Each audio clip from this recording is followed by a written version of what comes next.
Hey everyone, it's AJ, here with some free business advice for Peloton, who's been having a rough month recently. In the last 30 days, their stock price is down 57%. So with that, I want to offer them some free business advice to help them turn around their company. Now, to be clear, I have absolutely no credentials. In fact, Peloton explicitly said that they don't want my advice. Free, paid, whatever. However, my Bachelor of Arts degree and a graduating class speech that I don't remember, but I'm sure emphasized my potential impact on the world, has given me the confidence or ignorance to give them my take on what they should do to turn around. More importantly, the people running this company seem to have no idea what they're doing. Specifically on November 4th, they announced that they're not going to do a cap raise, they're chilling, we need no money. And then 12 days later, on November 16th, they raised $1 billion for general corporate purposes. That vague line, to me, is Peloton saying, we have no idea how to fix things, but raising $1 billion probably won't hurt. So with that, I figure, listen, $1 billion to spare, no idea what to do, you came to the right place, aka YouTube. But before we get into how we need to save Peloton, let's just understand how they make money today. So they sell hardware products, aka their bike and treadmill that they recall, re-released, whatever they're doing with that. Bike and treadmill, hardware product. And they have software subscriptions, digital membership for their hardware users, and a separate digital membership for people that aren't hardware users but want access to classes using their own equipment. So let's get into the 3 ways Peloton can save their company in 2022, which are throwing member-only social events, killing the tread plus, treadmill, whatever they call it, getting rid of that. And finally, refocusing on B2B sales instead of to consumers. Now, let's get into the first reason, which is member-only social events. And what bothers me most about Peloton is their lack of innovation based on the trends they see. Gyms reopen. People go back to the gyms. They're seeing this, change in consumer behavior. And they're like, let's do absolutely nothing. Let's just raise some money and then we'll figure it out. I think a better approach, and this is maybe my naivete and why they rejected my job application, would be to really ask the fundamental question of why do people want to go back to gyms? I think one reason could be equipment, but I think the reason that brings me back to in-person gyms is this social connection. I don't know, I think it does something to human brains or whatever. They enjoy the routine, they enjoy the small social connection of talking about how your weekend was on Monday. So I think that's a real reason people are going back to gyms. And now Peloton's like, oh shit, we're at home, so we can't do that. The crazy thing to me here is that Peloton actually has this huge advantage in encouraging social connections based on their massive customer base, the data they have, and their retail locations that are in pretty much every major city. If I were in charge of Peloton, I'd throw member-only events every week or every month, any amount. The costs are minimal, right? You own the retail space, you already have employees, you have merch, and you have analytics on what merch is selling well. So you could throw events at your retail locations after they close for the day and invite members only to come by. Basically the marketing, we need to think about it. We'd hire some Fugazi teams work on this, but basically become a Peloton member will help you find friends. Congrats, you've solved adult loneliness is the new market you're operating in.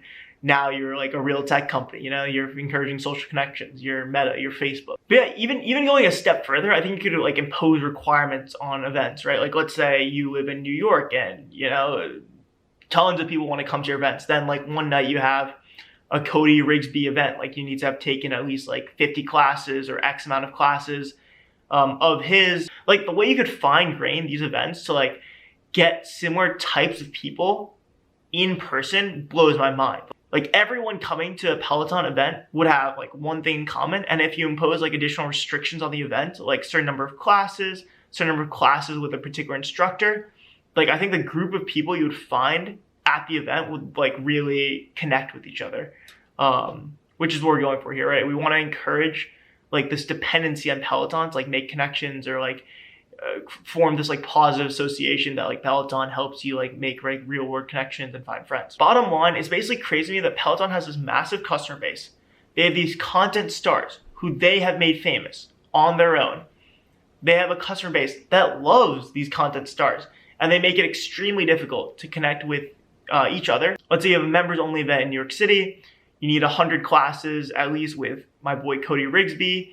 And if you go to this members only event, you'll see Cody maybe in like a virtual Q&A, maybe in like a town hall sort of format, and he'll answer your questions. Now see, this makes a lot of sense to me. I think this would be sick. And I think the best marketing for a company comes not through like marketing, like pushing the products down people's throats, like online and through like YouTube ads, but really like through throwing events that get picked up naturally by other like magazines or like get picked up organically on like Instagram. So I'd make these like events super Instagrammable, have like, you know, one of the stars there doing a virtual Q&A or like a real live Q&A. I just think this is one, like a better use of their time instead of like, you know, dancing with the stars while the stock price plummets.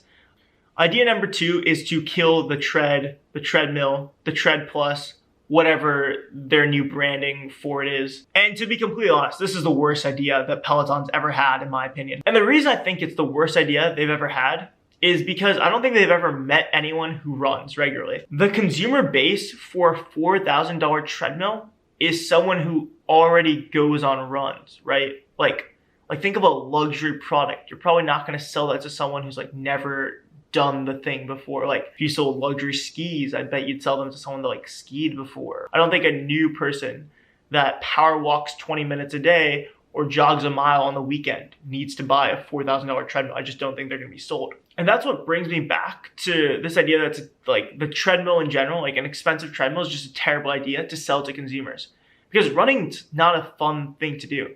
And no one's going to be like, I'm going to spend $4,500 or $4,000 and then start running. You know, they could just go outside.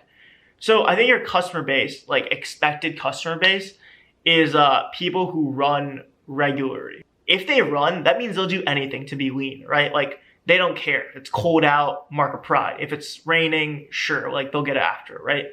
Like they're willing to run and like put physical damage on their body. They're willing for their knees to be sore, like for their feet to hurt, all in like the effort of like being lean and like being able to like drink beers at the club or like toss back the vodka Red Bulls and still have abs. Those people don't want a treadmill. They take pride in the fact that they're out there like grinding the runs, rain or shine. And like if you don't believe me, you're like, oh, like this guy AJ like has no idea what he's talking about. The tread's a great product. Like look at Peloton's sales numbers, right? In a 5-month sales period, Peloton sold 1,050 treadmills in the United States. That's crazy low. Like imagine having a huge existing customer base, being able to like target message them whenever you want, having like social media stars pushing your propaganda to like buy your stuff, and you only sell 7 treadmills a day for 150 days.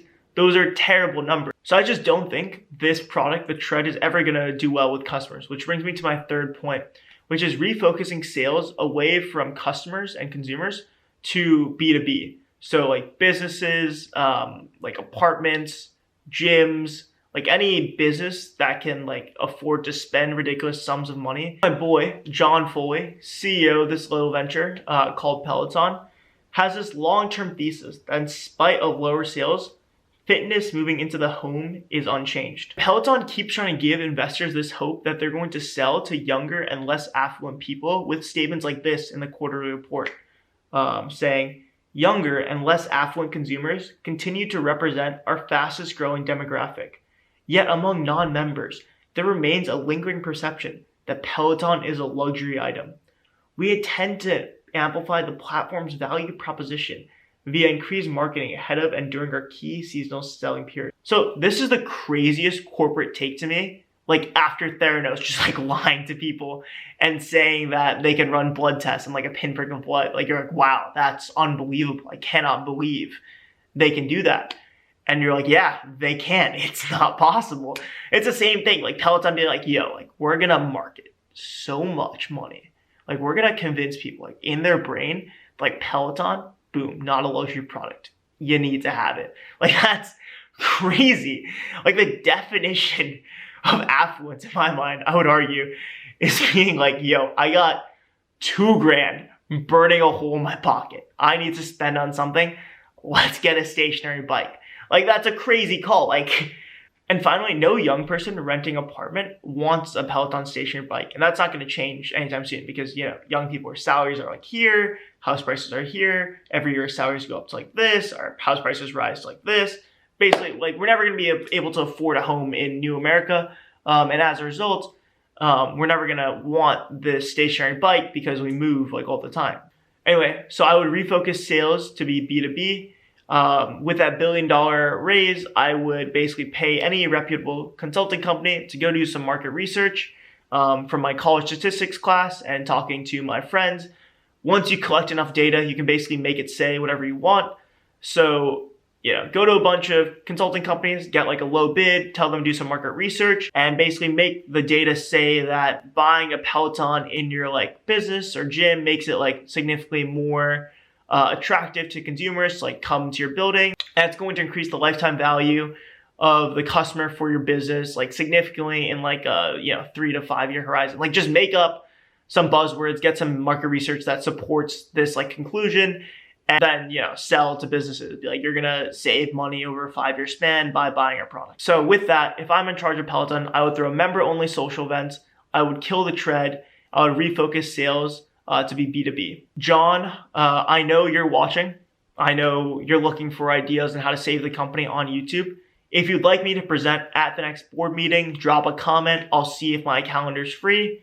To everyone else, comment below the next company that needs free business advice, and so you can help me trick the YouTube algorithm into thinking this is good quality content with your engagement. Anyway, that's your boy's hot take for the week. Peace, love, positivity. This is all a joke. Please don't sue me. All opinions are my own, and see you next time.